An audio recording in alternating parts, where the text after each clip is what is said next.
So the longshoremen are making a fuss, or at least they made a fuss. The strike that they were proposing is now terminated, so they're not going to have a strike anymore.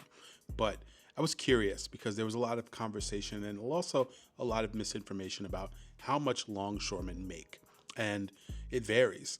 So I did some research and so the longshoremen actually, they originated as just like, yo, we need people to do something, that type of job.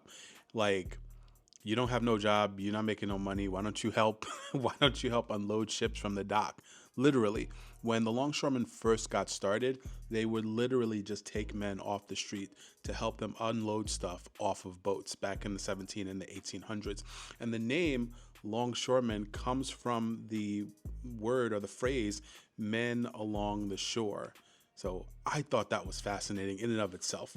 The thing that I learned is that the longshoreman for a very long time was considered the worst job to have. Like, people were paid a meager existence. People didn't make their ends meet. They were paid little to nothing, and they worked a ton of hours all the time. Whenever a ship came in, they were literally on call 24 hours a day to do the work of unloading ships. And actually, longshoremen were one of the jobs that immigrants took when they first came to America because it was the only job that they had. So it made them part of a group of people that were easy to exploit, just like a lot of immigrants and migrants today are exploited by different businesses. Back in the day, back in the 1800s, Italian and Irish immigrants and also black people coming from the South were exploited as longshoremen. And it made them very susceptible to scams because a lot of times people didn't speak the language, they didn't know the customs of America, and a lot of times people would promise them one thing, but they wouldn't understand. So therefore, when it came time to pay, they were given something else, and there was a ton of confusion. But in 1864, the longshoremen actually got pissed off and they unionized. And of course, it was in a big city, New York. They unionized in New York City, the Longshoremen of New York. They were the first official union of longshoremen there in New York City. And by 1870, all the longshoremen along the coast had unionized. But the government didn't take any of this sitting down. They attempted to bust the unions and break them up. One report says the late 19th century was a time of great economic upheaval, which saw periods of almost full employment and union expansion, followed by depression, lower wages, and intense competition for jobs.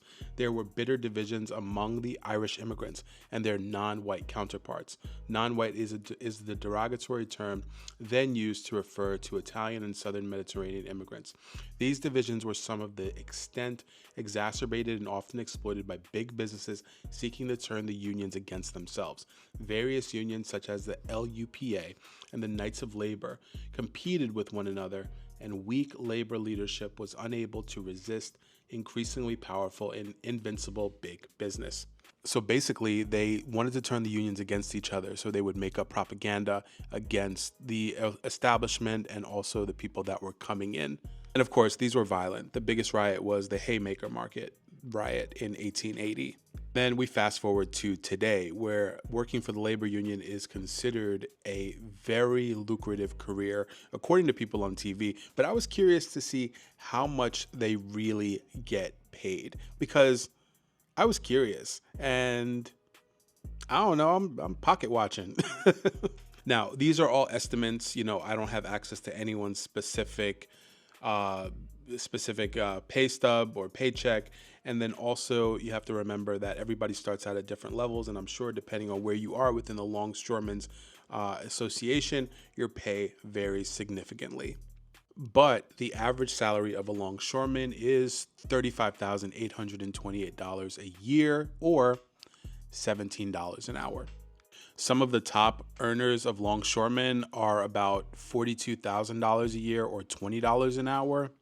But I keep hearing these rumors that longshoremen make almost $500,000 a year or $250,000 a year, and I wondered where those came from.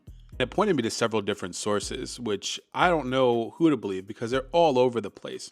So one source says that they make $17 to $20 an hour. Then some say they make about $25 to $35 an hour. But it seems like the main thing remains consistent. It's overtime. And the thing is, their members top out, from what I'm reading in CBS News, their members top out at $39 per hour.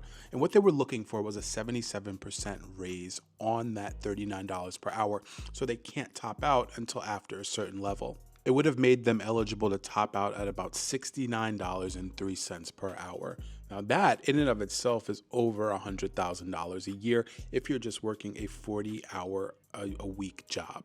Now, with the kind of overtime that they're getting in double and triple shifts and weekend pay and things like that, that could very easily be $750,000 if you're working like that. Now, I worked in a union. My mom worked in a union as well. So when it comes to overtime, there are a lot of rules that unions follow that aren't subject to like everyday people. For example, when I worked as a meat cutter, I couldn't work more than 12 hours in a day. They would tell me to clock out at like 11 and a half hours. I don't know if that's the same situation with the longshoremen. Of course, their job is a lot more important than the job that I had. But I assume that they have some sort of cap there on the amount of overtime you're able to get. But still, you're making a ton of money if you're working overtime, along with making like a $35 an hour salary or a $35 an hour rate. Now, whether or not you feel like they deserve a wage increase, that's up to you. I think they do. I think everybody in America deserves a wage increase. Now, of course, there's the thing where people say, well, I work as an EMT, I work as this, I work as that, and I don't get paid as much as a longshoreman, and I feel like my job's more important. And the point of that is that everyone should be compensated according to their skill and according to what's appropriate. We have to survive. So yeah, you deserve a pay raise too. The middle class or the person that is trying to advocate for a raise for themselves is not going against you. The person that's paying you is going against your best interest when they deny you a raise. Anyway, that's my rant for today. Don't forget to like, share, and subscribe. If you like this, there will be more coming. Take care.